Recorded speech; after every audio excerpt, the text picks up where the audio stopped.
जय भीम सर्वांना. मुंबईमधील मोर्चाचा विशेष कालचा अवघडच खरंच वाटतंय. जसे काय गुंडाला धरायला लागले तर बायांना सुद्धा ओढू धरायला लागलेत.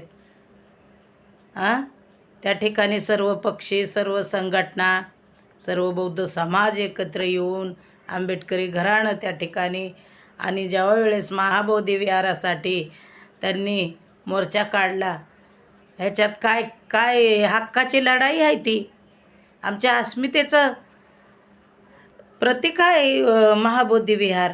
मग लढायचं नाही का? सोडून द्यायचं? तुम्ही कितीही आमच्यावर अन्याय करत राहायचं आणि आम्ही बघत राहायचं, सहन करत राहायचं आणि सगळं काय तुम्हीच मालक व्हायचं का जिथं तिथं? एवढं जरी चाललंय तरी तुम्ही ते महाबोधी विहार सोडायला तयार नाही. आणि त्या महाबौद्ध विहारामध्ये प्रत्यक्ष स्पष्टपणे तथागतांनी जगात देवच नाही, हा विज्ञानवादी धम्म, विज्ञानावर चालणारा आणि तथागतांच्या त्यांनी स्वतः सांगितले, अतदीप भव, तुझा तू शिल्पकार आहे. स्वतःला खोदायचं आहे, स्वतःला बघायचं आहे, स्वतःला करायचं आहे. आणि कुठल्याही अंधश्रद्धेला बौद्ध धम्मामध्ये थारा नाही.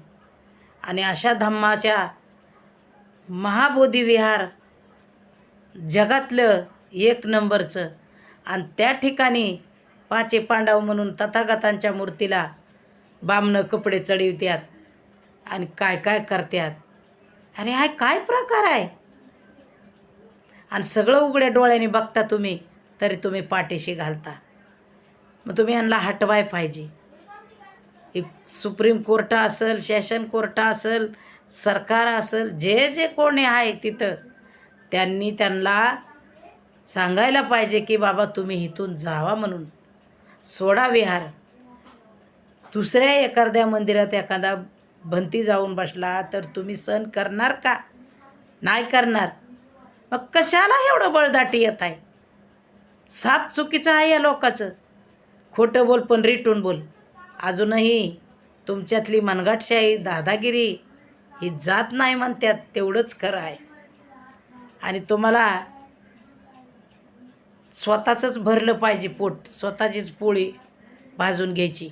म्हणजे काय, बुद्धांनी संपूर्ण हे नाकारलं आहे आणि तुम्ही तिथंच पुन्हा तुम्ही तेच देवांची निर्मिती जर अशी करायला लागले तर हे कसं काय बघत राहणार? बौद्ध समाज बघत राहील?